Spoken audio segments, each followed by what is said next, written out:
کیا کہتا تھا کچھ پتہ نہیں. کیوں؟ نہ اللہ کو اللہ صحیح طرح مانتا تھا، نہ محمد کو رسول اللہ صحیح طرح مانتا تھا. آج کیا کہے زبان چلتی نہیں. کوئی ایسا بھی ہوگا جو یہ بھی نہیں کہہ پائے گا.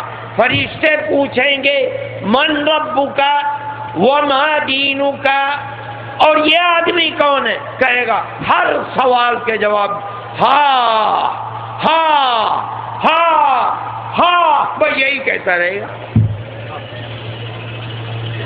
جواب صحیح صحیح کون دے گا؟ جو لا الہ الا اللہ کو دنیا میں مانتا تھا، محمد الرسول اللہ پر ایمان رکھتا تھا، وہی سیدھا اور سچا جواب دے گا. نہ قبر کے اندر چاند آئے گا، نہ سورج آئے گا، نہ پیر آئے گا، نہ رام آئے گا، نہ بھگوان، کوئی چیز نہیں آئے گا. یہی 3 سوال ہے بس. کیا مطلب ہے؟ مومن کی کامیاب زندگی دنیا کے اندر وہی ہے جو ان 3 سوالوں کے ارد گرد گھومتی ہے. کیا؟ لا الہ الا اللہ محمد رسول اللہ، اور دین وہی ہے جو اللہ نے بھیجا، محمد لے کر کے آئے، درمیان میں وہی دین ہے، دین الاسلام. جس کی دنیا کی 50 سال 100 سال 1000 سال کی زندگی انہی 3 نقطوں پر جمی رہی، وہ قیامت موت کے بعد قبر میں حساب بھی صحیح دے گا، جواب بھی صحیح دے گا. اور یہی 3 سوال ہو گئے. اس ڈگر سے دنیا کی زندگی ہٹی اور راہ ہدایت سے آدمی کو کسی پیر کی تصویر نہیں لائی جائے گی، کسی شیخ کی تصویر نہیں ملے گی، کسی ملنگ کی تصویر آج نہیں آئے گی. یہ تو پہلا مرحلہ ہے. آخرت کے ساری منزلیں آج اسی منزل سے طے ہوں گی. حضرت عثمان رضی اللہ تعالیٰ عنہ جب کبھی قبر کے اوپر کھڑے ہوتے تھے تو اتنا روتے تھے کہ داڑیاں آنسوؤں سے تر ہو جاتی تھی.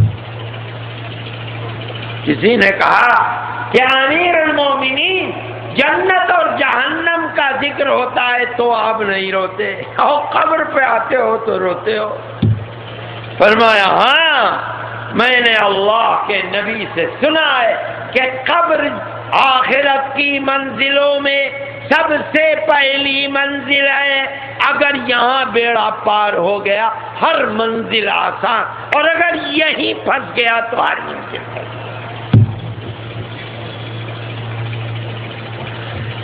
دیکھتے ہو اللہ نے وعدہ کیا تھا کہ مومنوں کے ایمان کی حفاظت، مومنوں کو کلمہ لا الہ الا اللہ محمد الرسول اللہ پر مضبوط رکھنا اللہ کا کام ہے. کہاں؟ دنیا میں بھی آخرت میں بھی. آخرت کی بھی 2 منزلیں ہیں. ایک تو قبر ہے، یہاں نکلے گا. ایک اور ہے قیامت کے دن اللہ ساری خلقت کو، حدیث میں آتا ہے، مسلم کی روایتیں، ساری خلقت کو جمع کر دے گا ایک میدان میں. اور دنیا میں جو جس کی عبادت کرتا تھا، چاند کی عبادت کرتا تھا، سورج کی کرتا تھا، دیو کی کرتا تھا، پیر کی کرتا تھا، رام کی کرتا، جس کی عبادت وہ اس کے سامنے میدان محشر میں لایا جائے گا، اور اللہ فرمائیں گے یہ ہے تمہارا اللہ، اس کے پیچھے جاؤ، اور ساری خلقت جو اس کی عبادت کرتی تھی اس کے پیچھے چلی جائے گی۔ کہاں جائے گی؟ جہنم میں۔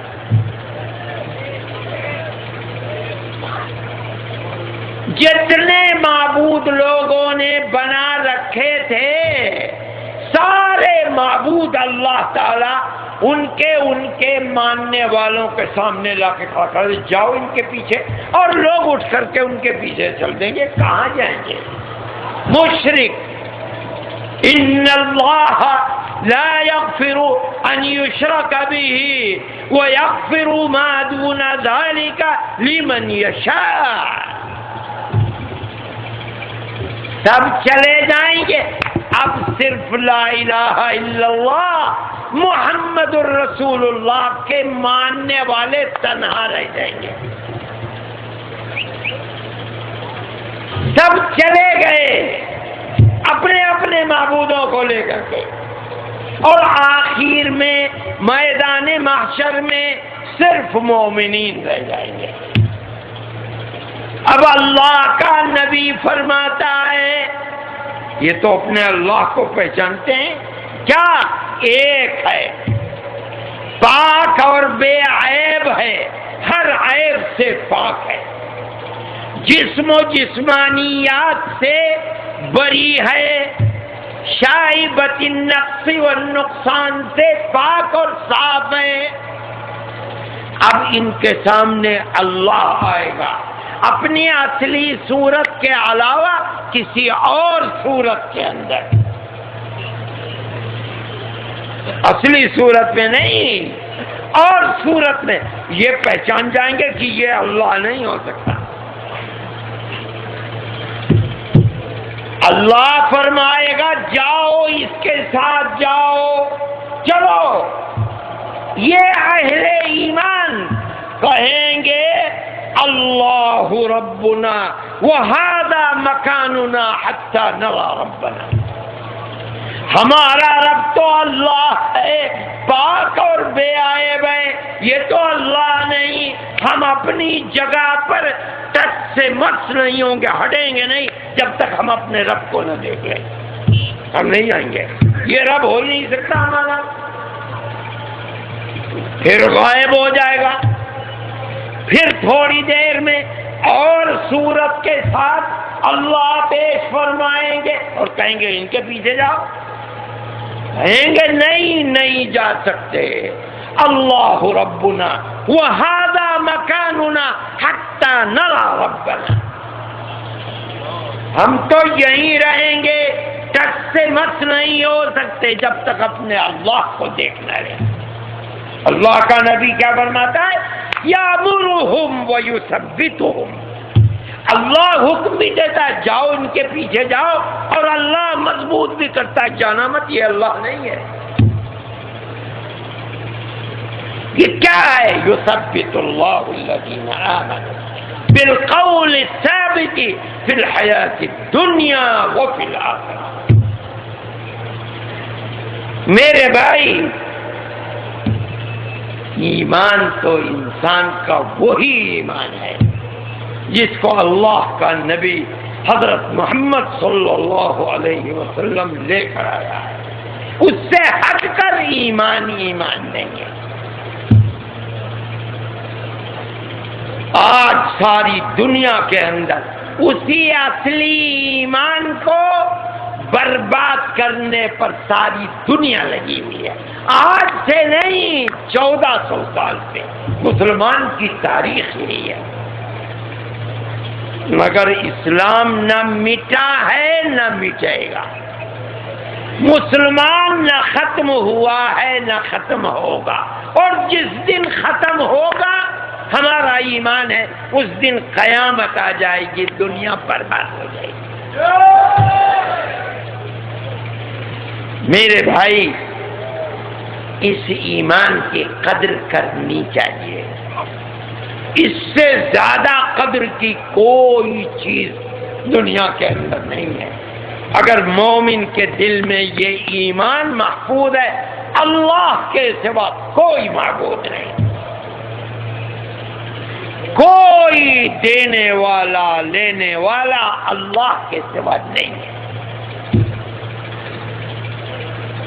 اللہ کے نبی نے اپنے چچازاد بھائی عبداللہ ابن عباس رضی اللہ تعالیٰ عنہ بچے تھے نصیحت کی تھی، وَاعْلَمْ أَنَّ الْأُمَّةَ كُلَّهَا لَوْ اجْتَمَعُوا عَلَىٰ أَنْ يَنْفَعُوكَ بِشَيْءٍ لَا يَنْفَعُوكَ إِلَّا بِشَيْءٍ قَدْ كَتَبَهُ اللَّهُ لَكَ وَلَوْ اجْتَمَعُوا عَلَىٰ أَنْ يَضُرُّوكَ بِشَيْءٍ لَا يَضُرُّوكَ إِلَّا بِشَيْءٍ قَدْ كَتَبَهُ اللَّهُ لَكَ۔ اے بیٹے، عقیدہ یہ رکھنا بہت مضبوط پہاڑ کی طرح، اگر ساری دنیا اکٹھی ہو جائے کہ تجھے کچھ نفع پہنچائے، یہ عقیدہ رکھ کہ جو اللہ نے تیری تقدیر میں لکھ دیا اس سے زیادہ تجھے کچھ نہیں دے سکتے، اور اگر ساری دنیا تجھے مٹانے پر لگ جائے تو جو خدا نے تیری تقدیر میں لکھا ہے اس سے زیادہ کچھ بگاڑ نہیں سکتے۔ یہی عقیدہ اور یہی ایمان ہے، اس کی حفاظت کرنی چاہیے اور اس کا پرچار کرنا چاہیے، لوگوں تک پہنچاتے رہنا چاہیے۔ یہ مولاناؤں کی غلطی ہے ہماری کہ جس طرح صحابہ کرام رضوان اللہ علیہ مجمعین اللہ اور اس کے رسول کا پیغام لے کر دنیا میں نکلے تھے اور جن آبادیوں میں پہنچ گئے، جن ملکوں میں پہنچ گئے، پورے ملک ان کے قدموں کے اوپر گر گئے اور ایمان کو قبول کر لیا۔ ہم تو حقیقت یہ ہے کہ یہ ایمان مسلمان تک بھی نہیں پہنچا پاتے، بغیر اس کے تو گاڑی چلتی نہیں ہے۔ اس کی کوشش کرنی چاہیے، ڈھیلا کھائے آدمی، پتھر کھائے، مار کھائے، مگر اس فریضے سے اپنے آپ کو بری نہ سمجھے۔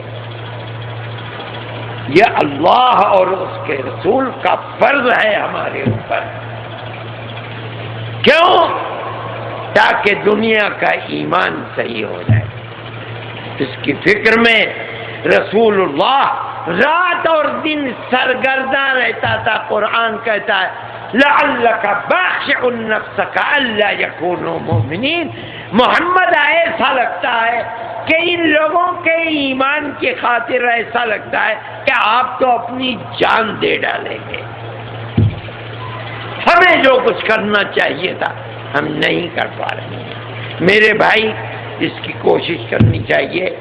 میں حضرت مولانا پیر صاحب کا بہت ممنون و مشکور ہوں، انہوں نے مجھے دعوت دی، اور حقیقت یہ ہے کہ میرے مشاغل تھے۔ میں حضرت مولانا کے حکم کی تعمیل میں ایک ہی دن کے لیے صحیح میں حاضر ہو گیا۔